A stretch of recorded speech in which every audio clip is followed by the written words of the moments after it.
सभी श्रोताओं का हार्दिक अभिनंदन। लीजिए सुनिए धर्मवीर भारती द्वारा रचित कहानी कमल और मुर्दे। कमल, लेकिन स्वर्ग में तो कमल होते ही नहीं, देवदूतों ने कहा। किंतु बिना कमल के आज हमारा श्रृंगार अधूरा रह जाएगा। शरद के निरंभ्र आकाश पर बादल के हल्के कदमों से बिजली की तेजी से नाचने वाली देव कन्याओं की वेणी कमल से शून्य रहेगी। इससे अच्छा तो यह है कि उत्सव मनाया ही न जाए, देव कन्याओं ने मचलते हुए कहा। देवदूतों ने क्षण भर सोचा और उसके बाद सहसा एक देवदूत बोला, अच्छा, मैं पृथ्वी पर जाकर कमल लाऊंगा। लेकिन किस रंग का? पीला, जर्द, अर्थात प्रभात के सुनहले आकाश की भांति। नहीं, और उदासी का रंग, मुर्दों के चेहरे पर छाए हुए पीलेपन की भांति। असंभव, मुर्दों की भांति जर्द कमल असंभव है देवकन्या। कमल तो विकास का प्रतीक है, शुभ्रता का प्रतीक है। उसमें मुर्दों का पीलापन कहाँ से आ सकता है? तो उत्सव नहीं मनाया जा सकता। देवदूत चिंता में पड़ गए। सहसा एक देवदूत बोला, ठहरो, मैं ऐसे देशों को जानता हूं जहां के कमल ताजगी के नहीं, थकान के प्रतीक हैं। मटमैली लहरों पर उदासी की प्रतिमूर्ति की तरह शीश झुकाए रहते हैं। मैं ऐसे देशों को जानता हूं जिनकी सरिताएं विदेशी बंधनों में बांध दी गई हैं, जिनके पवन झकोरों को बेड़ियों में कस दिया गया है, जिनकी सूर्य रश्मियों के स्वतंत्र विकास की हत्या कर दी गई है। और मैं जानता हूं कि ऐसे देशों में फूलने वाले फूल मुर्दों की तरह पीले होते हैं। मैं अभी किसी ऐसे देश में जाकर पीले उदास कमल लाऊंगा। देवकन्याओं में उत्साह और प्रसन्नता की लहर दौड़ गई। किंतु जल्दी करो, जल्दी, अन्यथा उत्सव का समय निकल जाएगा, देवकन्याएं बोलीं। समय कम था। देवदूतों ने चांदनी से बनी हुई एक उत्तुंग रूपहली शिला पर खड़े होकर पृथ्वी की ओर देखा।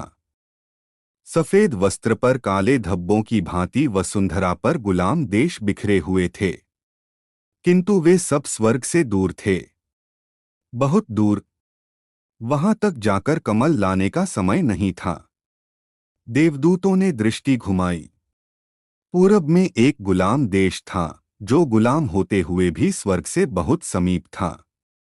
वह अतुल शोभा से लदा हुआ देश दूर से तो स्वर्ग की सीमा से घिरा हुआ मालूम देता था। वहां हमें कमल अवश्य मिलेंगे, मैं जानता हूं। वह स्वर्ग सा देश भारत है। चलो। और वे देवदूत धूप के तारों से बुने हुए पंख पसारकर भारत की ओर उड़ चले। ऊंची ऊंची हिमाच्छादित चोटियों को पार करते हुए वे भारत के पूर्वी भाग में पहुंचे।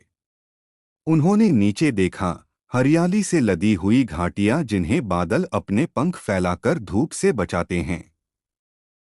यह कामरूप है। यहाँ गंधर्व कन्याएं सूर्य की प्रथम रश्मियां चुरा लेती हैं, और रात में जब कमल मुरझाने लगते हैं तो उन चुराई हुई रश्मियों को बिखरा देती हैं। कमल खिल जाते हैं और उन प्रफुल्ल कमलों को वेणी में गूंथकर वे निशा श्रृंगार करती हैं। वहां कमल अवश्य मिलेंगे। आओ।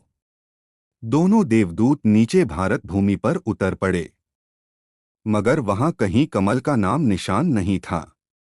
दूर दूर तक छोटी छोटी लंबी पत्तियों के पौधे उग रहे थे, और सांवले रंग की फटी और मैली कुचैली धोती पहने भूखी और अर्धनग्न स्त्रियां पीठ पर टोकरी लादे पत्तियां चुन रही थीं। पास में कुछ भूखे और अस्थिशेष बच्चे चीख रहे थे। देवदूत आश्चर्य में पड़ गए। क्या यही भारत है? वे भ्रम से किसी दूसरे देश में आ गए हैं। उन्होंने चारों ओर अचरज से देखा। पौधों के बीच में उगी हुई एक कली पत्तों का घूंघट हटाकर उनकी ओर झांक रही थी। देवदूत उसके पास गए और बोले, यह कौन सा देश है कलिका? यह आसाम है, भारत का एक प्रांत। कली ने जवाब दिया।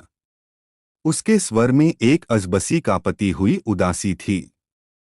यहाँ कमल नहीं होते। नहीं, यहाँ केवल चाय होती है, देखते हो न ये पौधे? यहाँ इनकी खेती होती है। खेती, किंतु यह अन्न तो नहीं है। इनका उपयोग क्या है? ये तोड़कर सुखा ली जाती हैं और उसके बाद यहाँ के शासक और शिक्षित वर्ग उसका पेय बनाकर पीते हैं। देवदूतों ने आश्चर्य से एक दूसरे की ओर देखा। हरी वस्तु सुखाकर उपयोग करने से क्या लाभ?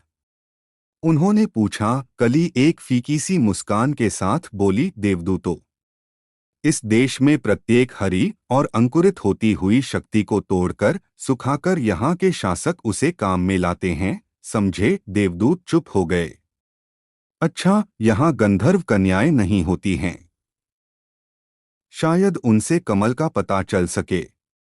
नहीं, यहाँ सिर्फ चाय की मजदूरी होती हैं। देखो देखो, बात काटकर एक देवदूत बोला, वह देखो, एक गंधर्व कन्या जा रही है। पास की झोपड़ी से एक तरुणी कमर में केले के हरे पत्ते लपेटे हुए निकली। उसका बाकी सब शरीर नग्न था। यह पल्लवों से श्रृंगार किए हुए कोई गंधर्व कन्या मालूम देती है। आओ इससे पूछें। ठहरो, कली ने रोका, यह गंधर्व कन्या नहीं है। कपड़ों की कमी से लाचार, पत्तों से तन ढंकर बेशर्मी की जिंदगी जीने वाली एक गरीब मजदूरिन है।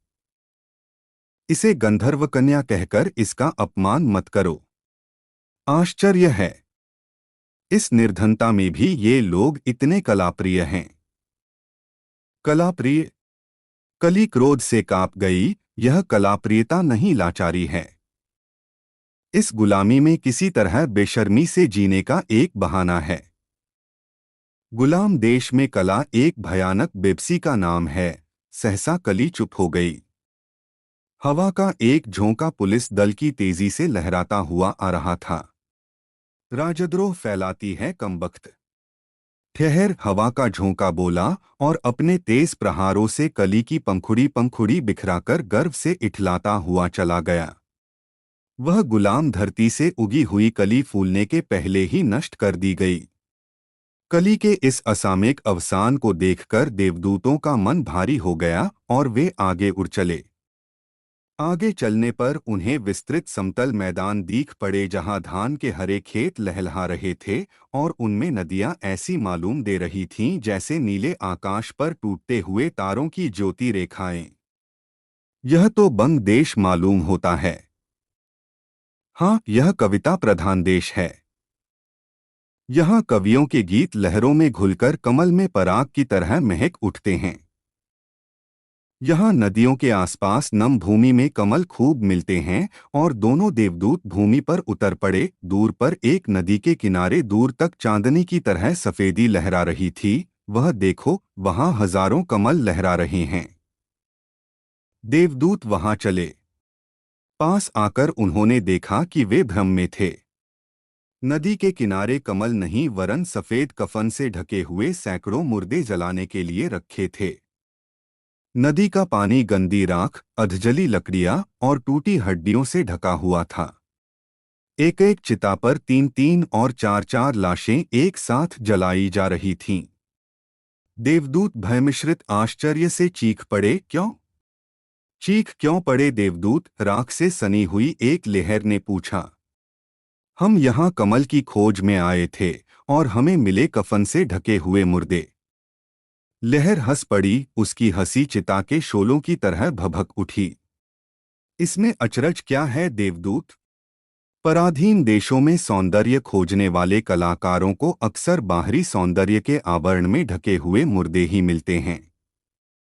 मगर इतने मुर्दे? हाँ, यह पास के गांवों में भूख से मरे हुए लोग हैं। आज भारत में सौंदर्य, कला, जवानी और जीवन सभी मौत की तराजू पर तौले जा रहे हैं। अच्छा, और कविता? यहाँ की कविताएं अब जीवनदायिनी नहीं रहीं क्या? कविताएं? लहर फिर एक जहरीली हंसी हंसकर बोली। यहाँ की कविता ने भूख से अकुलाकर आत्महत्या कर ली। देवदूत निराश होकर आगे चले। नीचे एक शांत गांव था। खेतों में घास उगी हुई थी। झोपड़ियां सूनी थीं और सामने लगे हुए केले के पेड़ों में सुनहली फलियां झूम रही थीं। मगर उन्हें तोड़ने वाले कहीं नजर नहीं आ रहे थे।